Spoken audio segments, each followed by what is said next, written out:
Hello and welcome. Thanks for joining us. This is the business edition of PM Express. My name is Philip Nanfuri. And we will be examining one key issue: to lend or not to lend. Is there a mismatch in the banking sector, the commercial banking sector in the country? A lot of loans are given out, and yet some key sectors that are productive don't seem to get the necessary credit. And some argue it goes to non-productive or consumptionary sectors. If there's a word like consumptionary, it's just buying and selling that takes up a chunk of the credit. But one key thing, the banking sector is growing, it's robust, it's resilient according to the Bank of Ghana in its January 2019 banking sector report. And they claim all is well and good. But when it comes to credit, it's a different story. For years now, the same amount of money or the same large chunks of credit have been going to a particular sector, that's commerce and finance, with very little going to agri, forestry and fishing, as well as the manufacturing sector. Why? That's what we're going to do on this edition of the business edition of PM Express. But first, we put together a number of infographics just to update you on developments in the banking sector, how many there are now, what their asset numbers are. Assets have gone up to 107 billion Ghana cedis. That's a lot. Loans are up and deposits are up. But first, let's look at a snapshot of data we put together on the banking industry in Ghana.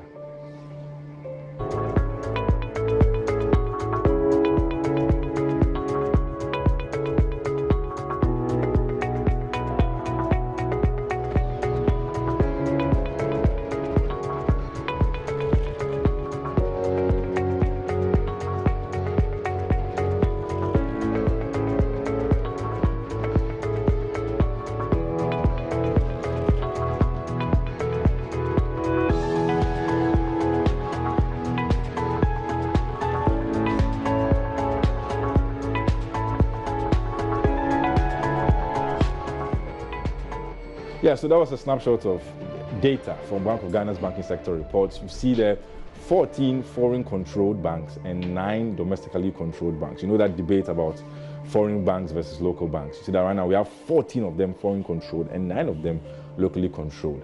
But the key part of our discussion, it's got to do with the loans that are given out to which sectors. Let's take a look at that infographic that we put together for you.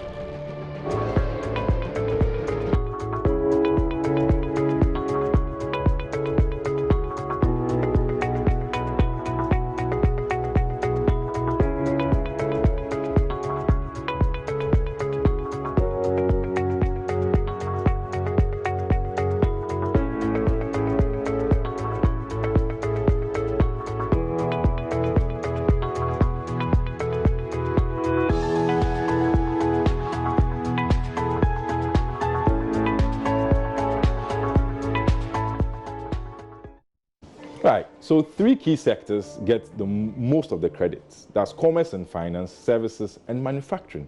But guess what? Agri, forestry, and fishing, productive sectors, ones that are able to generate in excess when it comes to jobs, don't get a lot of the credit. Why? To walk us through all this tonight are 2 astute gentlemen. My first guest, he's an enterprise holder. He's into big industrial business. His name, Humphrey Dake. He's the chairman of Hamdak Holdings and he's the vice president of the AGI, that's the Association of Ghana Industries. My other guest will be joining us shortly. He's a friend to all of us, very warm smile. That's Nana Otue Champon. He's a banking consultant.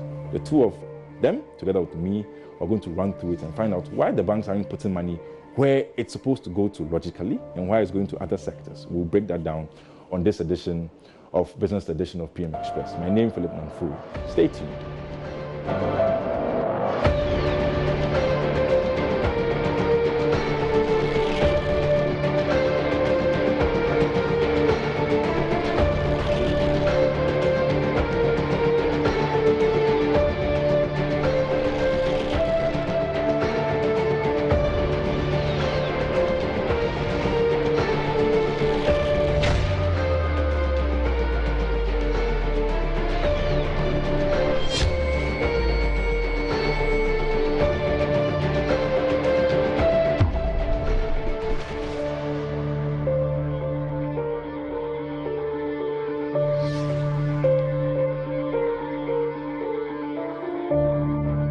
Right, thanks for staying with us. This is the business edition of PM Express, and my name is Philip Nanfuri. Now, my guest again, Mr. Humphrey Eyim Dake.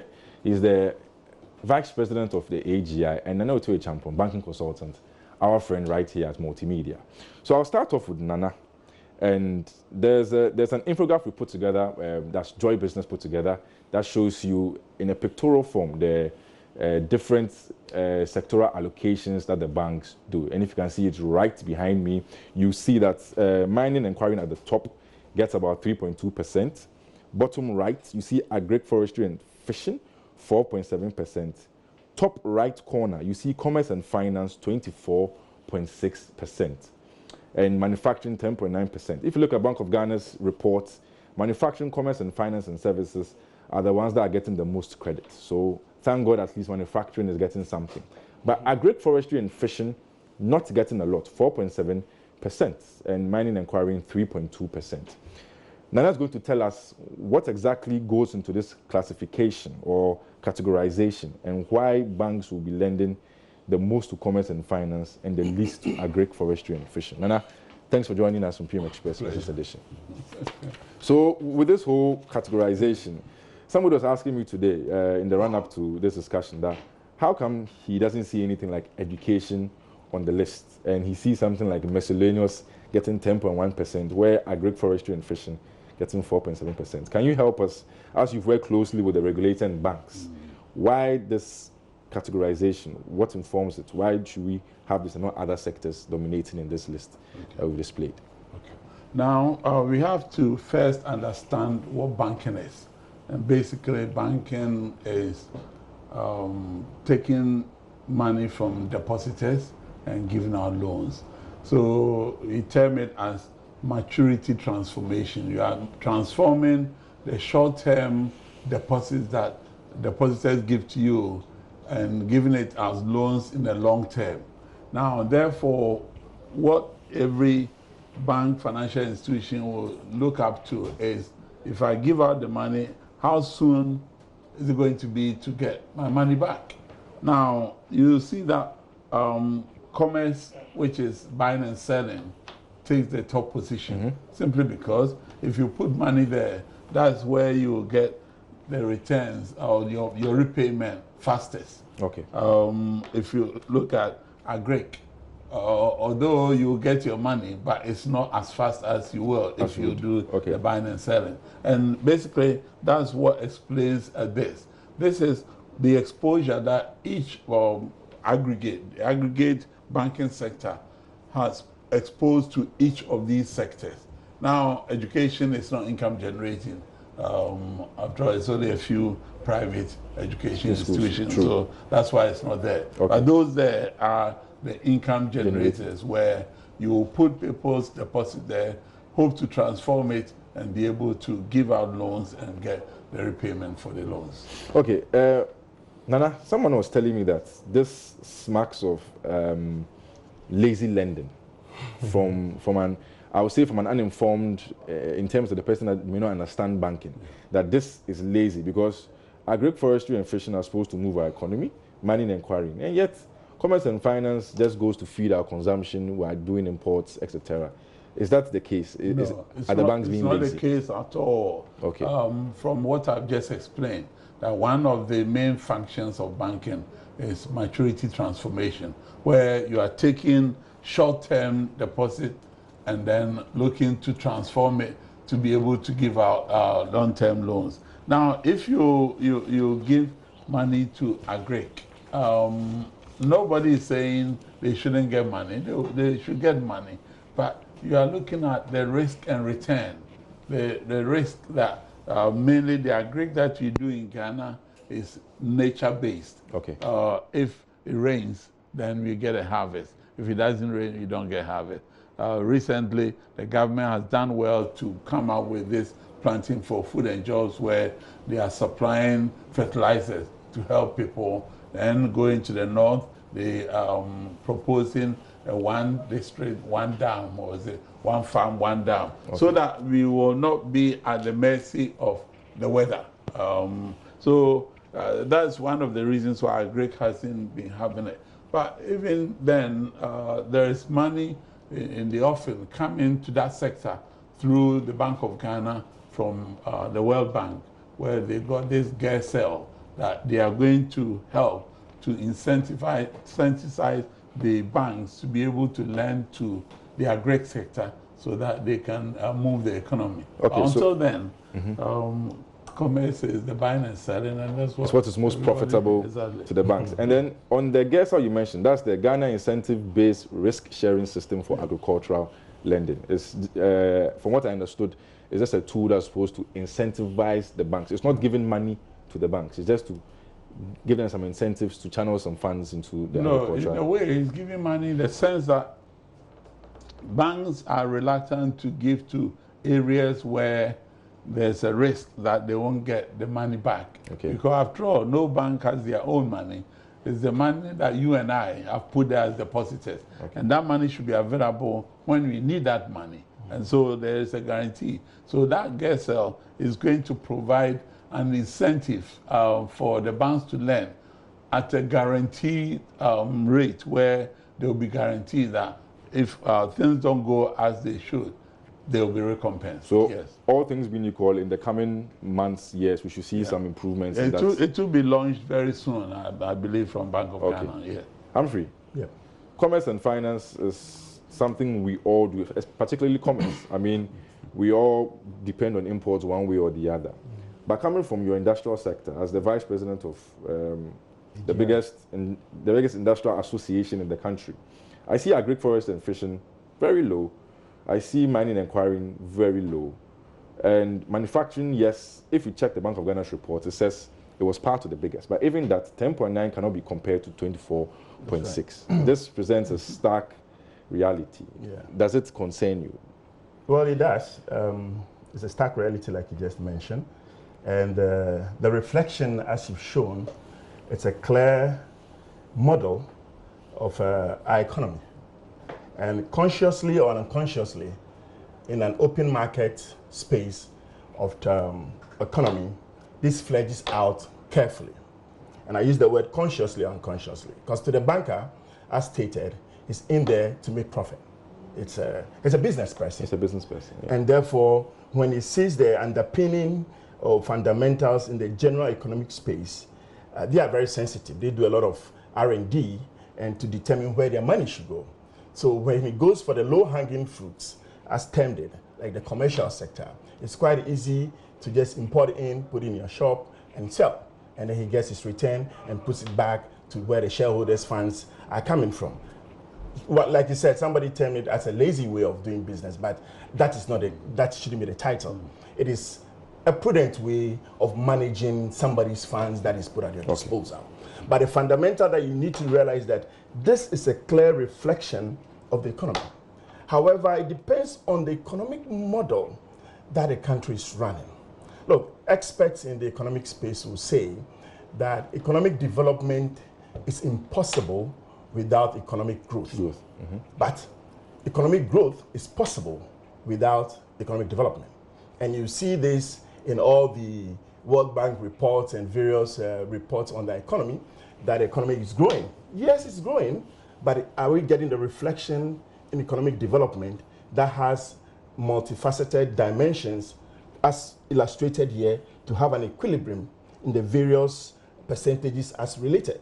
So it becomes the job of the economic managers to look at this and see how do we balance this and make sure there's reasonable equilibrium. And you need to understand the underpinning factors of what manufacturing does to an economy. And if you go through the world from the west to the east, where you've seen a number of these models develop over the period, you see effective role of manufacturing.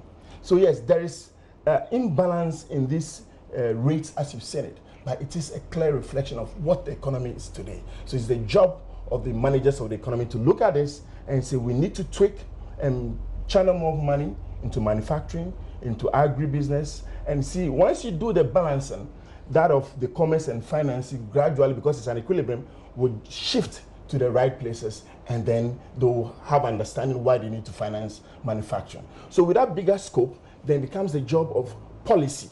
How do we direct policy to influence these determinants and get this equilibrium as reflected. There's a key question here I want to ask. Given this, and Nana will bear me witness, if you track BOG's data over the course of years, you see that nothing really has changed in terms of the sectoral credit allocation. But Humphrey, you are an industrial person.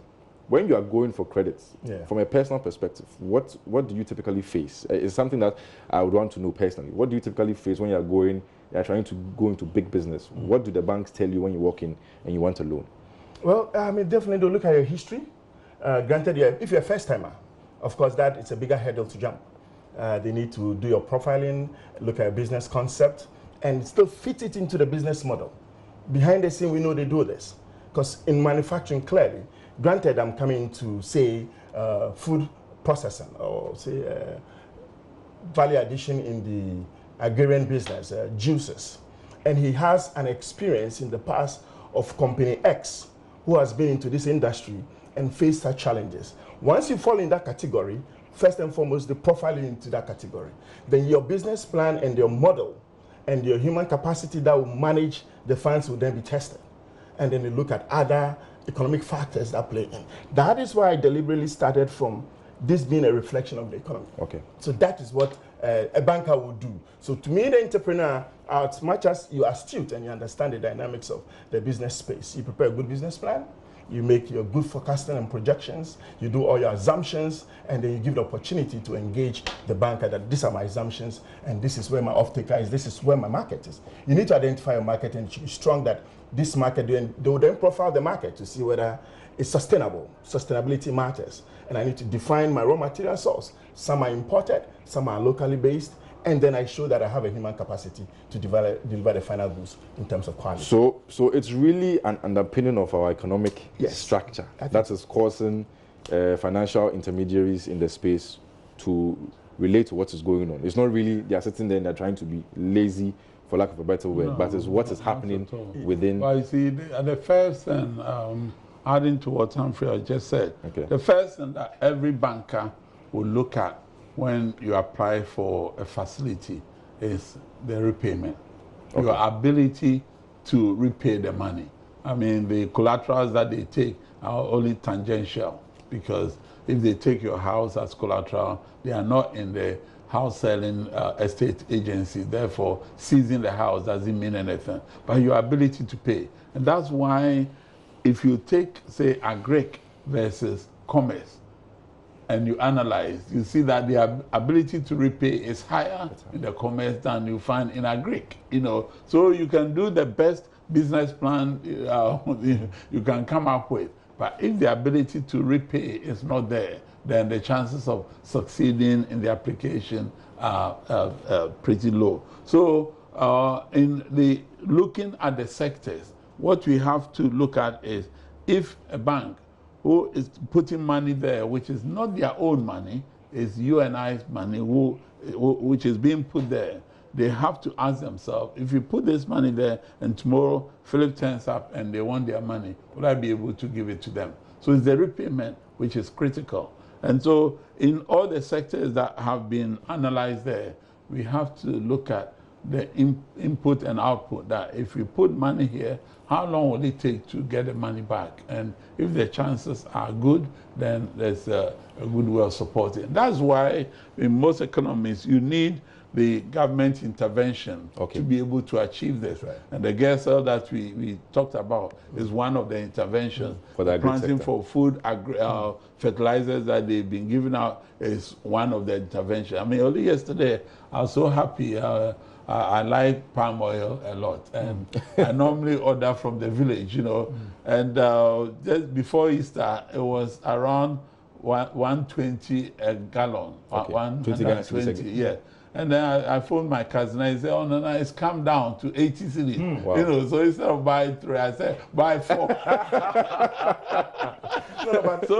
But picking from when Nana just ended, there are concerns rather going forward, because that then reflects a clear intervention like the benchmarking that government introduced into the port reforms. Yeah. To the trader, just important in selling. With the benchmark intervention, it reduces the pricing.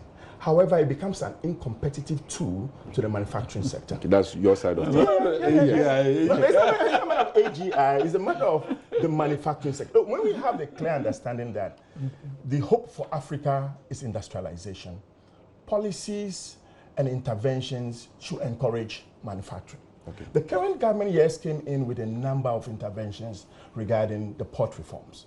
But for the benchmark position, and we engaged the deputy minister and the minister and the commissioner, and says, oh, what we have done currently on the benchmarking is a clear interventions for the trading community. We're yet to reflect on that of the manufacturing community. Because without that, all the gains for manufacturing will be turned the other way around. And the hope of Africa and the hope of the gentleman doing the galamsey, and that is the reason why they're doing galamsey, they can't get jobs. Because when you go into simple direct trading, you could probably employ 5 or 6 people. But the minimum per SMEs category for manufacturing, you might not do less than 10 to 50. You're in that space. But again, Humphrey, this is where the fundamentals have got to be put right. Now, when we compare ourselves to the Asian countries who have been very strong in manufacturing, the basic human capital has not been here in Ghana, in the sense that until SHS came in, there was a chunk of people who, beyond GHS, they were not doing anything. That's right. Now, if you've got industrial machines, they've got to be able to read and write to operate them. I agree. And so this idea of SHS is also part of the necessary intervention to prepare us for the industrial for that type of industrialization. So, okay, there's something I found from the Bank of Ghana report. That's the banking sector report for January 2009. It chronicled events up to December 2018. And on one side, you see the sector allocation or the credit allocation, and on the other side, you see the non-performing loans.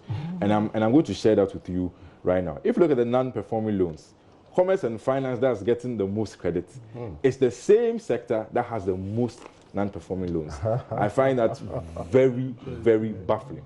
Because for a sector where the banks are churning their monies to, if you look on the left-hand side, that's the sectoral credit. And you see that commerce and finance getting 24.6. That's in blue for after December 2018 for credits. Now look on the right-hand side of the sheet, and you see that the same commerce and finance non-performing loans as at December 2018 had even come down to 18.8%. Last year, it was 29.4%. So commerce and finance getting the chunk of credit it's another sector, if you read the report critically, having the high non-performing loans. Now look at agri-forestry and fishing, not getting a lot of credit, but at the same time, the little they get, a high proportion of that is non-performing. That's at the bottom right-hand side of our chart. So agri-forestry and fishing, as of December 2018, non-performing loans there was 35.5%. Manufacturing also, non-performing loans of 24.5%, vis-a-vis their credit of 10.9%. So you see that a sector like commerce and finance is getting credit. At the same time, it's giving the banks high non-performing loans. And agri-forestry and fishing, it's not getting a lot. It's still giving the banks high non-performing loans. And if you look at the stock of non-performing loans from the report, it's 6.65 billion Ghana cedis. So the non-performing loan ratio, that's, if you look at all the loans that have gone out, that's about 36 billion. 18.2% of that is non-performing, which means that the banks might not get it back and it's going to be totally written off. Bank of Ghana implemented a loan write-off policy somewhere last year, and it wiped out some of the non-performing loans. But I want to come to Nana. Nana, this is a sharp contrast. Sectors that are supposed to, the banks are channeling money into, commerce and finance for one, also giving high non-performing loans. It's a bit confusing. No, you see, if you put that thing up again, you will see that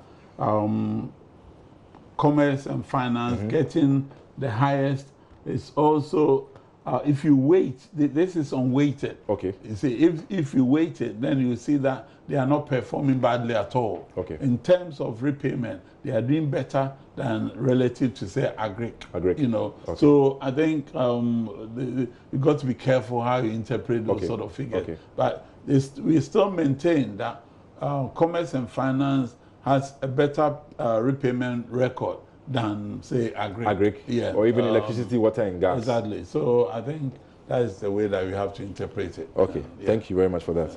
Humphrey. Yeah. Looking at the figures as you just turned out, Yes. I will say that for the commerce and finance, as pasted there, you need to drill a bit more into the details to see the type of commerce trading that are given the challenges. If you lump it up together, you might not see the real reflection. Okay. And secondly, some of the commerce are clearly imports to government, and we know the challenge regarding government's payment plan. So that could also be a reflection of it. And then finally, finance, and until recent revelation regarding the banking reforms, we all know the expose within the finance space, all the way from the universal banks down to the MFIs. They all form part of it.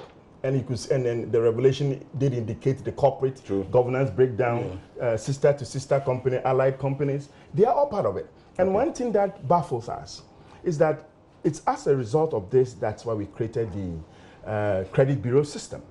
Okay, so for the banks. For the banks. So that you could easily track the non-performance from institutions and organizations. But, okay, please.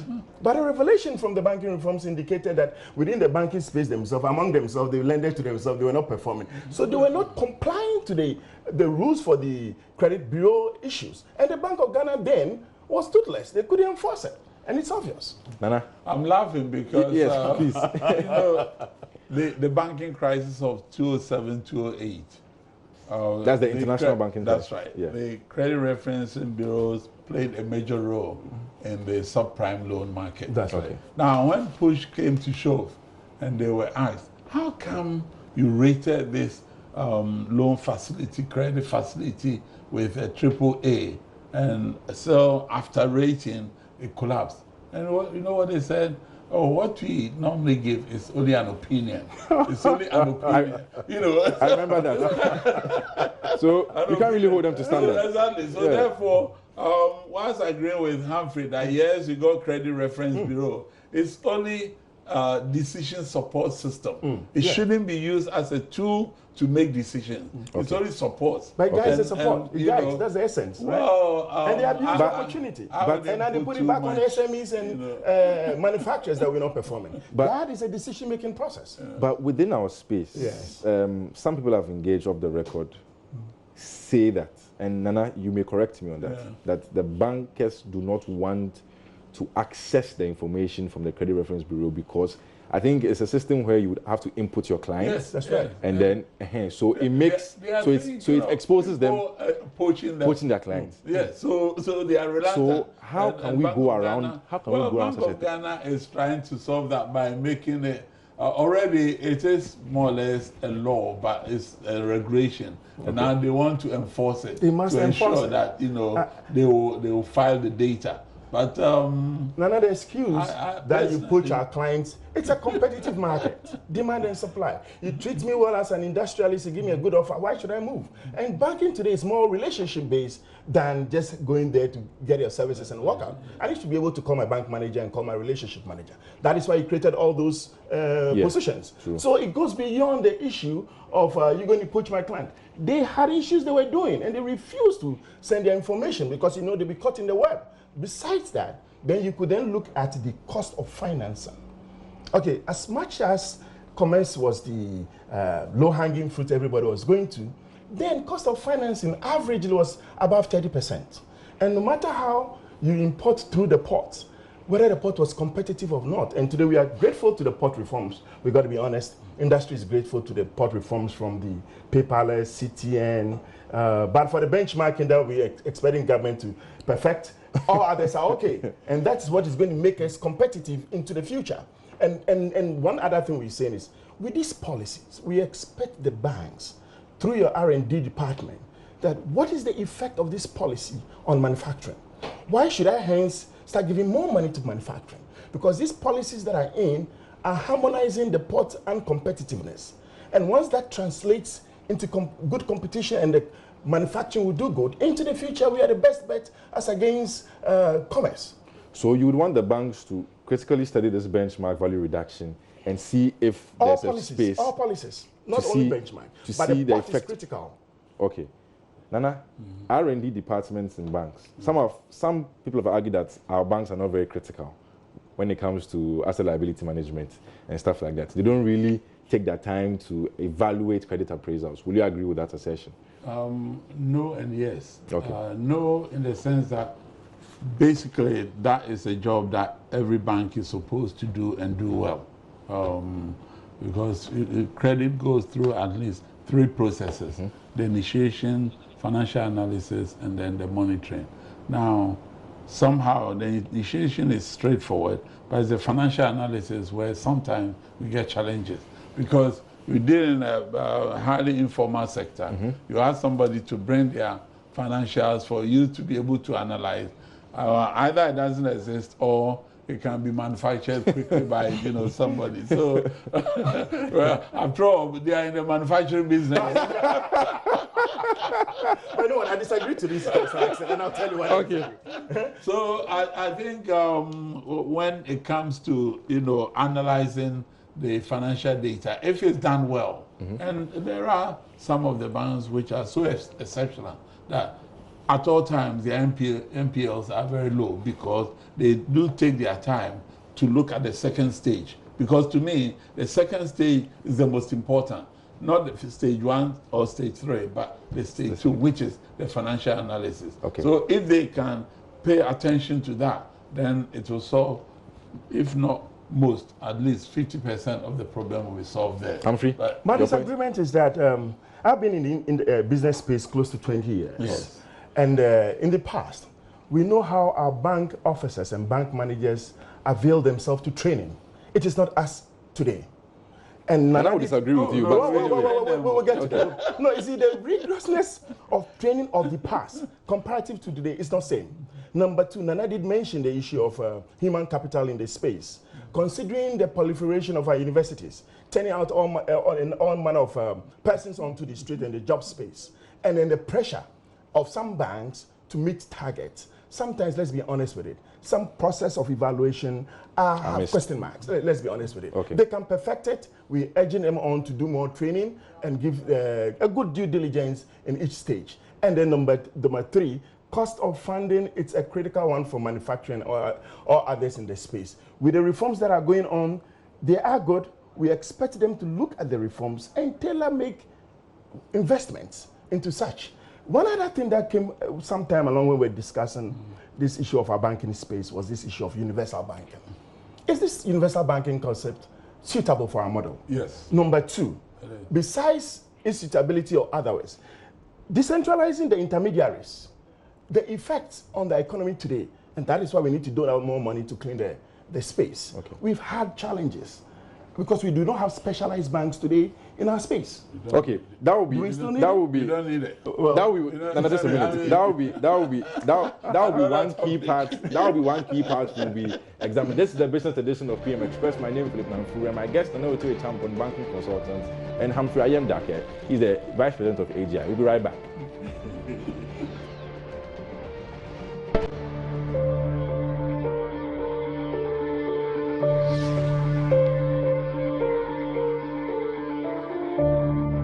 Thanks for staying with us. This is the business edition of PM Express. My name is Philip Nanfuru. Before the break, we were looking at the universal banking model, and I think it was introduced in 2004, if I'm right, in Ghana, where banks could play in any space. Prior to that, banks were restricted to either commercial development and then merchant lending.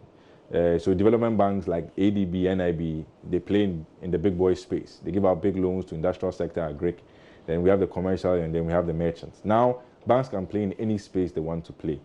The key question here, and I'll throw it to Nana first, is before I come to Humphrey, is this because Humphrey seems to be on the other side. Is this universal banking model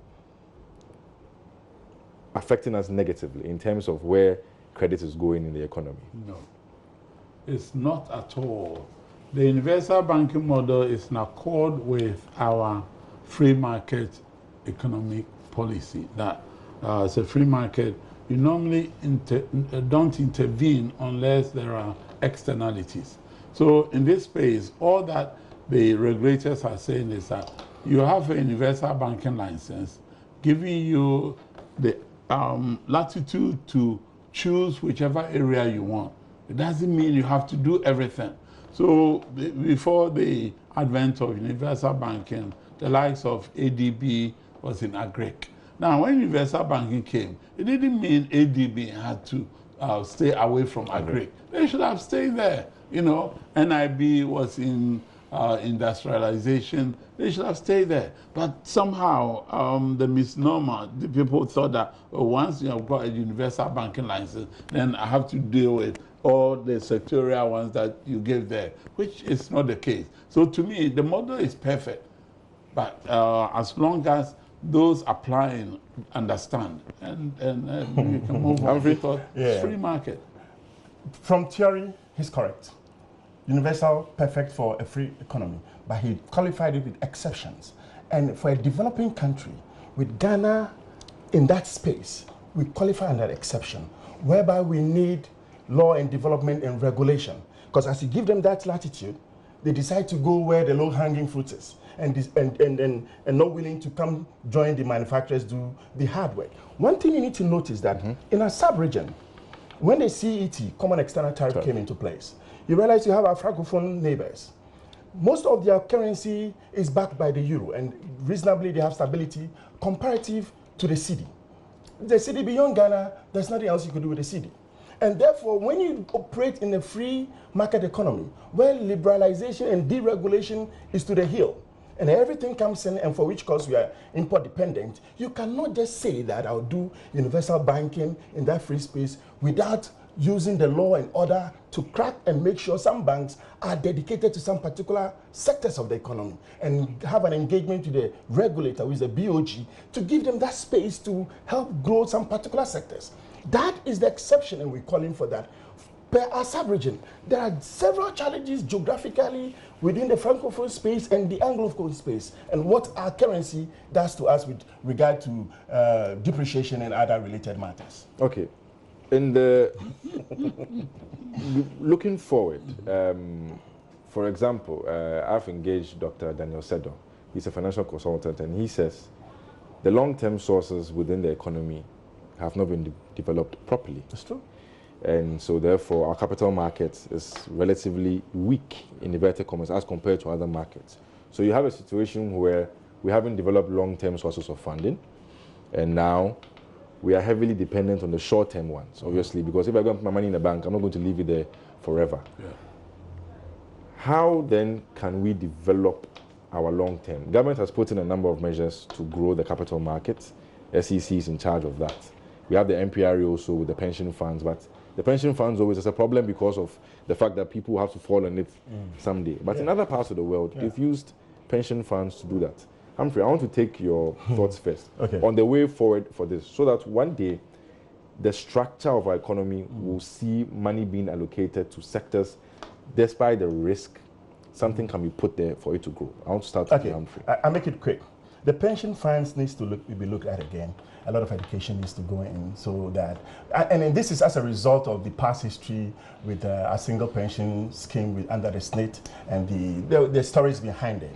But with the reforms now, we believe that looking at the law again and tweaking it a little to fit the growth-related areas, the growth poles, that might do us good. Secondly, increase in domestic revenue mobilization. And that's why we believe that the model you showed, for that said model to be rebalanced, is technology. And we're excited that the Minister of Finance made mention this in his fiscal report. We need to deploy technology to rake in the domestic revenue. And finally, the extractive sectors. That is our comparative advantage we have. We have all manner of resources everywhere. But what is negating this is that most of us are going to the foreigners, excuse me to say. It's foreign dominated as against the local players. So that's where the local content comes in. Because if I get you the long-term funds to play in a particular space, and I do not have growth poles or deliberate areas to put this money to transform the economy, and that's why they keep saying the structure of the economy must change. It can change with extractive industry.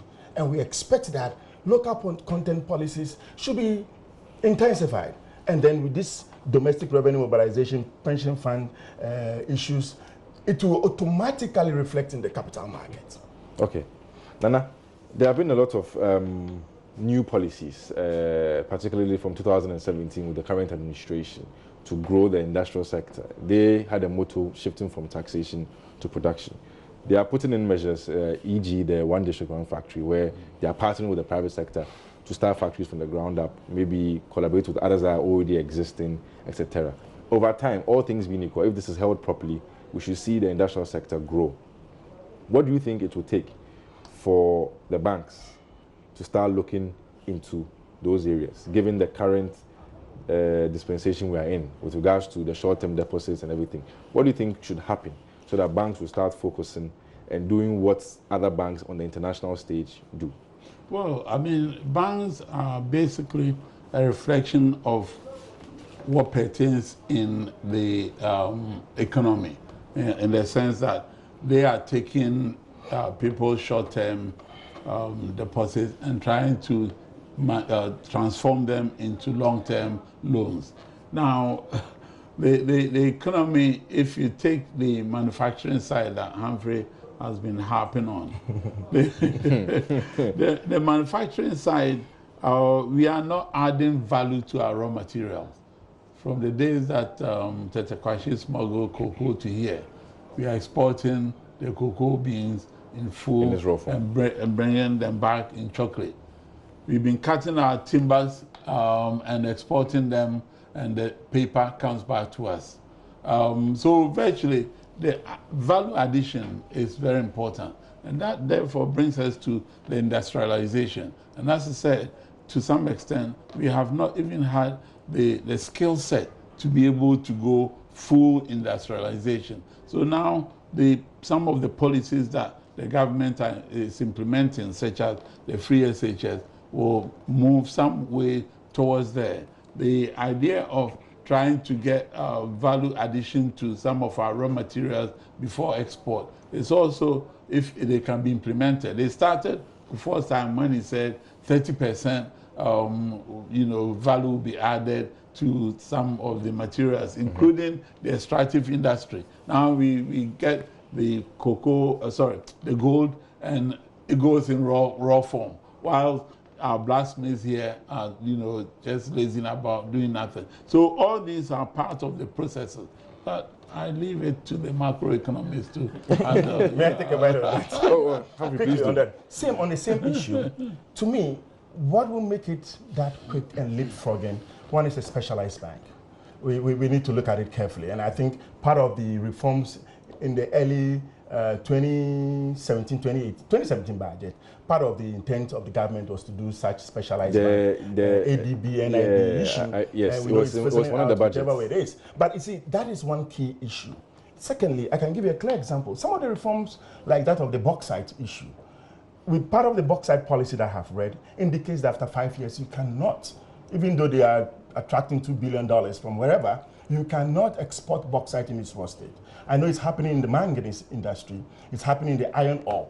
This is what we must encourage and speak to. But you see, if you do all this, and at the tail end, you bring in benchmarking, that hits... the benchmarking is really disturbing you. It's really disturbing you. It distorts the industrialization agenda. Government is doing what is right, but get policy, engage industry, and let's get it right. But for that, we're on course. Okay. So you can see that the benchmarking still key for AGI. Last week, Sechuma Kwaba was here. He mentioned it a lot, together with the president of Buta. But we've learned one interesting thing on tonight's edition of PM Express, the business edition. It's not like the banks are lazy. No, it's the circumstance of our economic model. And if you look at the Joy Business infographic we put up of where money goes in the sectors, you realize that from both guests, yes, it's as a result of what's happening within our economy. It's not necessarily that the banks are being lazy. Banks are channeling your deposits and my deposits into areas where are productive in from their perspective, so that when you walk into your branch, you can get your money. You'll be very peeved if you walk into your branch tomorrow morning and then you couldn't get your deposits. It becomes another story and you go around the whole world shouting. So banks have to take prudent risks. I think that's one key thing we've learned here this evening. Banks have to take prudent risks in the funds they are managing, because most of the deposits are short-term, and they have to use them prudently to ensure that when you walk in, you get your funds back. I want to give both of you 30 seconds each to wrap up on all our discussions, and anything you want to share with our viewers and listeners, please. Humphrey, I'll start with you. Going forward, I mean, there are still gray areas. We need a real... there are difficult decisions that need to be taken. One is the power sector, because we've seen the last lap of the power distribution being handed over to a private sector person, but there are underpinning issues regarding tariff. It's so crucial that it can derail all the gains in the power sector. And we believe that the president and his team and the management team, they've done a pretty good job. They should take the decision that needs it. We educate our citizenry to appreciate why this is difficult. There may be a number of promises in the past on the platforms of campaign, but the reality is facing and we need to tackle that. Secondly, on the issue, the vulnerabilities regarding our debt management, regarding the externalities, and I saw the governor speaking to the issue as to the amount of local bonds that are in the hands of foreign investors. That the remedy is domestic revenue mobilization, deploy technology to aid you, and then that will support us to do that. And finally, I can't go away but reiterate the position of benchmarking. We need to look at it. Thank you. Nana? Yeah. Well, I'm glad that for the banking sector, which is at the core of the economy, not only this economy, almost worldwide. Other than that, the U.S. wouldn't have pumped in 790 billion when the banking crisis came. So banking is core to every economy.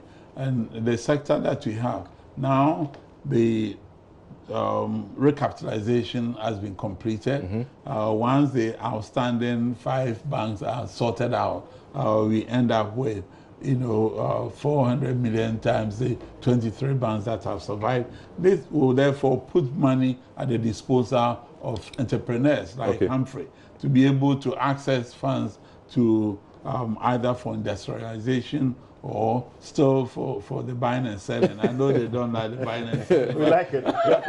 We also import. We like it. So good news in the coming days. Good news in the coming days. Right. Gentlemen, thank you very much. So this has been the business edition of PM Express. My name is Philip Namfure. My guest, Nanotu Champon, is a banking consultant, and Humphrey Dake. He is the Vice President of the AGI, that's Association of Ghana Industries. Thank you very much for your company. Goodbye. It's a pleasure.